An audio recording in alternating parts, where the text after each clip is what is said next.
ನಿನ್ನೆ ಧ್ರುವ ಸರ್ಜಾ ಅವರು ಈ ಸಾಹಿತ್ಯದ ಬಗ್ಗೆ ಮಾತಾಡ್ತಾ ಒಂದು ಮಾತು ಹೇಳಿದ್ರು. ನನಗೆ ಅವರು ಬರ್ದಿರೋದು ತಪ್ಪು ಅಂತ ಅನಿಸ್ಲಿಲ್ಲ. ಯಾಕೆ ಅಂತಂದ್ರೆ ನಾನು ವಿಡಿಯೋ ಸಮೇತ ನೋಡಿದೆ. ವಿಡಿಯೋ ಸಮೇತ ನೋಡಿದಾಗ ನಮ್ಗೆ ಆ ಥಾಟ್ ಬೇರೆ ಥಾಟೇ ಬರಲ್ಲ ನಮ್ಗೆ. ನೀವು ವಿಡಿಯೋ ನೋಡಿದ್ರೆ ಯಾರ್ಯಾರು ಮಾತಾಡಿದ್ರು ಅವ್ರಿಗೆಲ್ಲ ಹೋಗಿ ಹೊಡೆದು ಬಿಡ್ತೀರಾ. ಓಕೆ, ಏನಕ್ಕೆ ಅಂದ್ರೆ ಆ ಹುಡುಗಿನ ಕೈ ಹಿಡ್ಕೊಂಡು ಹೇಳೋದಿಲ್ಲ, ಅದು ಟಚ್ಚೇ ಆಗಲ್ಲಂತೆ, ಅದನ್ನು ಟಚ್ಚೇ ಮಾಡಿಲ್ಲ. It's not like any vulgar shot.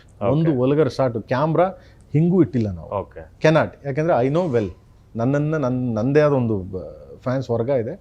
ನನ್ನನ್ನು ಹೆಣ್ಮಕ್ಳು ತುಂಬ ತಾಯಿಂದಿರು ಹೆಣ್ಮಕ್ಳು ತುಂಬ ಪ್ರೀತಿ ಮಾಡಿ ತುಂಬ ರೆಸ್ಪೆಕ್ಟ್ ಮಾಡ್ತಾರೆ. I know how can project ಹೆಣ್ಮಗುನ ನಾನು ಯಾವ ಥರ ತೋರಿಸ್ಬೇಕು ನಾನು ತೋರಿಸಿ, ನಂಗೆ ಗೊತ್ತಿದೆ. ಅದರಲ್ಲಿ ಎಂಟರ್ಟೈನ್ಮೆಂಟ್ ಎಷ್ಟು ಚೆನ್ನಾಗಿ ಮಾಡಬೇಕು, ಅದನ್ನ ಹೆಂಗೆ ಮಾಡಬೇಕು ಅಂತ. ಇವತ್ತು ಅದನ್ನು ನೋಡಿದವ್ರು ಎಲ್ಲರೂ ಅದೇ ಹೇಳಿದ್ರು. ಎಲ್ಲರಿಗೂ ದೊಡ್ಡವ್ರಿಗೆಲ್ಲ ತೋರಿಸಿ ಸಹ, ನಾಟ್ ಎ ಸ್ಮಾಲ್ ವ್ಯಕ್ತಿಗಳಲ್ಲ, ಓಕೆ, ದೊಡ್ಡ ಇವ್ರುಗಳಿಗೆ ತೋರಿಸಿ, ಸೆಂಟ್ರಲ್ ಅವ್ರಿಗೆಲ್ಲ ಏನು ಇಲ್ವಲ್ಲೋ ಇದರಲ್ಲಿ, ಯಾಕೆ ಏನಕ್ಕೆ ಟಾರ್ಗೆಟ್ ಮಾಡಿದ್ರು ಅಂತ ಇವತ್ತು ನನಗೆ ಅಲ್ಲ. ನಮ್ಮ ಕನ್ನಡದವ್ರಿಗಿಂತ ಜಾಸ್ತಿ ವಿರೋಧ ವ್ಯಕ್ತವಾಗಿದ್ದು ಹಿಂದಿ ಬೆಲ್ಟ್ ಅಲ್ಲಿ. ಅದು ಯಾಕೆ ಗೊತ್ತಿಲ್ಲ, ಅಲ್ಲಿ ನಮ್ಮನ್ನು ಸೇರಿಸ್ಬೇಕೋ ಬೇಡ ಅಂತ ಏನಾದ್ರು ಡಿಸೈಡ್ ಮಾಡ್ಕೊಂಡವ್ರು ಏನೋ ಗೊತ್ತಿಲ್ಲ. I don't no really. ಜಾಸ್ತಿ ರಾಷ್ಟ್ರೀಯ ಮಹಿಳಾ ಆಯೋಗದಿಂದ ಕೂಡ ನೋಟಿಸ್ ಬಂತು. ನಾನು ಅಲ್ಲೂ ಎಕ್ಸ್ಪ್ಲೈನ್ ಮಾಡಿದೆ ಅವ್ರಿಗೆ. ಹೌದಾ, ನಿಮ್ಮಲ್ಲಿ ಏನಿದೆ, ನಮ್ಮಲ್ಲಿ ಎಕ್ಸ್ಪ್ಲೈನ್ ಮಾಡಿದೆ. ನಿಮ್ಮಲ್ಲಿ ಇಲ್ವಲ್ಲ ವಲ್ಗಾರಿಟಿ ಅಂದ್ರು ಅವರು. ಹೌದು, ನಿಮ್ಮಲ್ಲಿ ಏನು ಇಲ್ಲಲ್ಲ ಆ ಥರ. ಹೌದು, ಮತ್ತೆ ಹಿಂದಿ ಯಾಕೆ ಹಂಗಿದಾಯ್ತು? Hindi I don't know. Hindi ನಮ್ಗೆ ಅದು ಇದಾಗಲಿಲ್ಲ, ಕನೆಕ್ಟ್ ಆಗಲಿಲ್ಲ ಜಾಸ್ತಿ. ನನಗೆ ಅದು ಅರ್ಥ ಆಗಿಲ್ಲ ಸಾಹಿತ್ಯ. So then okay, change it please. ಒಂದು ರೆಸ್ಪೆಕ್ಟ್ಫುಲ್ ಆಗಿ, ಪಾಪ ಅವರು ನಾವೆಷ್ಟು ಪ್ರೀತಿ ವಿಶ್ವಾಸದಿಂದ ಅವ್ರು ಕರೆದ ತಕ್ಷಣ ಓದಿ ಅವರು ಅದೇ ರೆಸ್ಪೆಕ್ಟ್. ಓಕೆ, ಚಲೋ, ಹಂಗೆ ಮಾಡಬಾರ್ದು ನೀವು. ಓಕೆ, ನೀವೆಲ್ಲ ದೊಡ್ಡ ಡೈರೆಕ್ಟ್ರು, ಎಷ್ಟು ಹೆಸರಿದೆ ನಿಮಗೆ, ನಿಮ್ಮ ಬಗ್ಗೆ ಎಲ್ಲ ತಿಳ್ಕೊಂಡಿದ್ದೀವಿ ನಾವು. ಹೆಣ್ಮಕ್ಳು ತಾಯಿದಿರಿಗೆ ಎಷ್ಟು ರೆಸ್ಪೆಕ್ಟ್ ಮಾಡ್ತೀರಾ ಪ್ರೇಮ್ ಅವರೇ ನೀವು ಅಂತಂದರು. Thank you madam, I am really sorry for this. ನಾನು ರೈಟ್ರ್ ಆ್ಯಕ್ಚುಲಿ, ಇದಕ್ಕೆ ಮೂಲ ನಾನು ರೈಟ್ರ್ ಆಗಿರೋದ್ರಿಂದ. ಸೊ ಯಾರೂ ಹೊಣೆಗಾರಲ್ಲ, ನಾನೇ ಹೊಣೆಗಾರ madam. I am really very sorry ಅಂತಬಿಟ್ಟು ನಾನು ಕೇಳ್ಬಿಟ್ಟೆ ಬಂದೆ ನಾನು. ಸೊ ಅವಳು 100 ಹೇಳಿದ್ಲು ಇದಕ್ಕೆ ನಾನು ಹೊಣೆಗಾರ ಅಲ್ಲ ಅಂತ. ಹೌದು, ನಾನು ಅವತ್ತು ಹೇಳಿದೆ, ಪಾಪ ಹುಡುಗಿಗೆ ಏನೂ ಗೊತ್ತಿಲ್ಲ ಬಿಡಿ. ಸೊ ಓಕೆ, ಆ ಹುಡುಗಿ ಬಂದ್ಬಿಟ್ಟು ನಾನು ಕನ್ನಡ ಶೂಟ್ ಮಾಡಿದ್ದು.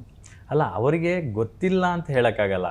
ಈಗ ಸಾಹಿತ್ಯದ ಮೀನಿಂಗ್ ಗೊತ್ತಿಲ್ದಿರಾನೆ ಯಾರೋ ಬಂದು ಆಕ್ಟ್ ಮಾಡಲ್ಲ. ಹೌದು, ಇಲ್ಲ ಅದಿತ್ತು. ಅದು ನೀವು ಅವಾಗ ಸಾಂಗ್ ರಿಲೀಸ್ ಟೈಮಲ್ಲಿ ಇದ್ರಿ. ಅವಳು ಹೇಳಿದ್ಲು, ಇದು I know well how to, it's a beautiful song, ನಾನು ಎಷ್ಟು ಚೆನ್ನಾಗಿ ಪರ್ಫಾರ್ಮ್ ಮಾಡಿದ್ದೀನಿ ಅಂತೆಲ್ಲ ಹೇಳಿದ್ಲು. ಅದೆಲ್ಲ ಹೇಳಾದ್ಮೇಲೆ ಅವಳಿಗೆ ಒಂದು ಸ್ವಲ್ಪ ಭಯ ಆಯ್ತೇನೋ ಪಾಪ.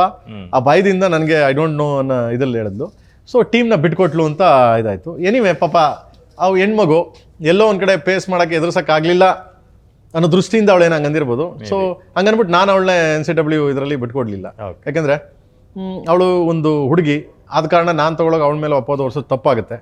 ಸೊ ನನ್ನ ತಪ್ಪು ಮೇಡಮ್, ಸೊ ಪ್ಲೀಸ್ ಸಾರಿ ಅಂತೇಳಿ ಅವರು ಇಸ್ ಎ ಗ್ರೇಟ್ ಮ್ಯಾನ್ ಚಲೋ ಅಂದರು ಪಾಪ. So simple. ನಾನು ಯಾಕೆ ಅವಳ ಮೇಲೆ ಲಕ್ಷ್ಮಿ ತೊಗೊಂಡೋಗಿ ಅಪೋದ ಹೊರಿಸ್ಬೇಕು? ಯಾಕೆ ಅವಳನ್ನ ಕಾಂಟ್ರವರ್ಸಿ ಮಾಡ್ಬೇಕು? ಇಲ್ಲ ನಿನ್ಗೆ ಗೊತ್ತಿರಲಿಲ್ವಾ, ನಿನ್ಗೆ ಅದಾಗಲಿಲ್ವಾ, ಏನು ಯೂಸ್ ಇಲ್ಲ. ಒಂದು ಸಾರಿ ಅಥವಾ ಒಂದು ಥ್ಯಾಂಕ್ಸು ಎಷ್ಟೊಂದು ಅನಾಹುತಗಳನ್ನ ತಪ್ಪಿಸ್ಬಿಡುತ್ತೆ ಮಗನೇ. ಆಮೇಲೆ ಮಾತಾಡಬೇಕಾದ್ರೆ ನಾವು ತುಂಬ ಯೋಚನೆ ಮಾಡಿ ಮಾತಾಡ್ಬೇಕು. ಏನೇ ಪದ ಮಾತಾಡಬೇಕಾದ್ರೂ ತುಂಬ ಯೋಚನೆ ಮಾಡಿ ಮಾತಾಡೋದು. ಇನ್ನೊಬ್ರಿಗೆ ಹರ್ಟ್ ಮಾಡೋಕ್ಕೆ ಯಾವತ್ತೂ ಮಾತಾಡಬಾರ್ದು. ಇನ್ನೊಬ್ರಿಗೆ ನಮ್ಮಿಂದ ತೊಂದರೆ ಮಾಡಕ್ಕೆ ಕೊಡಬಾರ್ದು. Is she pertaining only to that particular song or ಒಂದು ಕ್ಯಾರೆಕ್ಟರ್ ಆಗಿದ್ದಾರೆ ನೋರಾ ಅವರು? ಇಲ್ಲ, ಪರ್ಟಿಕ್ಯುಲರ್ ಅದು ಈ ಸಿನಿಮಾದಲ್ಲಿ ಹಂಗಿದೆ. ನೆಕ್ಸ್ಟ್ ಸಿನಿಮಾದಲ್ಲಿ ಏನು ಬೇಕಾದ್ರೂ ಆಗ್ಬೋದು. ಆ ಥರ ಕನೆಕ್ಟ್ ಆಗ್ತೀವಿ. ಎಲ್ಲ ಕನೆಕ್ಟ್ ಪಾತ್ರಗಳು ಕಂದ. ಓಕೆ, ಎಲ್ಲ ಕನೆಕ್ಟಿಂಗ್ ಪಾತ್ರಗಳು ಪೂರ. ನಿಮ್ಮ ಸಿನಿಮಾದಲ್ಲಿ ಟೆಕ್ನಿಷಿಯನ್ಸ್ ನಿಮ್ಮ ಸ್ಟ್ರೆಂತ್. ಟೆಕ್ನಿಕಲಿ ಸಿನಿಮಾ ತುಂಬಾ ಸ್ಟ್ರಾಂಗ್ ಇದೆ ಅಂತ ನಮಗೆ ಸ್ಯಾಂಪಲ್ಸ್ ನೋಡಿದ್ರೆ ಅನ್ಸುತ್ತೆ. ಆಬ್ವಿಯಸ್ಲಿ ನೀವು ಎಂತ ಒಳ್ಳೆ ಬರಹಗಾರರು, ನಿಮ್ ಜೊತೆ ಆ ಥರದ ಒಂದು ಒಳ್ಳೆ ಬರಹಗಾರರ ಟೀಮ್ ಇದೆ. ಕ್ರಾಂತಿ ಅವ್ರನ್ನ ನೀವು ಮನ್ಸು ಮಾಡಿದ್ರೆ ತುಂಬಾ ಎಸ್ಟಾಬ್ಲಿಷ್ಡ್ ಒಳ್ಳೆ ಸ್ಟಾರ್ ರೈಟರ್ಗಳನ್ನ ಕರ್ಕೊಂಡ್ಬಂದು ಬರ್ಸ್ಬೋದಿತ್ತು, ನೀವೇ ಬರಿಬೋದಿತ್ತು ಫ್ರೀ ಇದ್ದಿದ್ರೆ.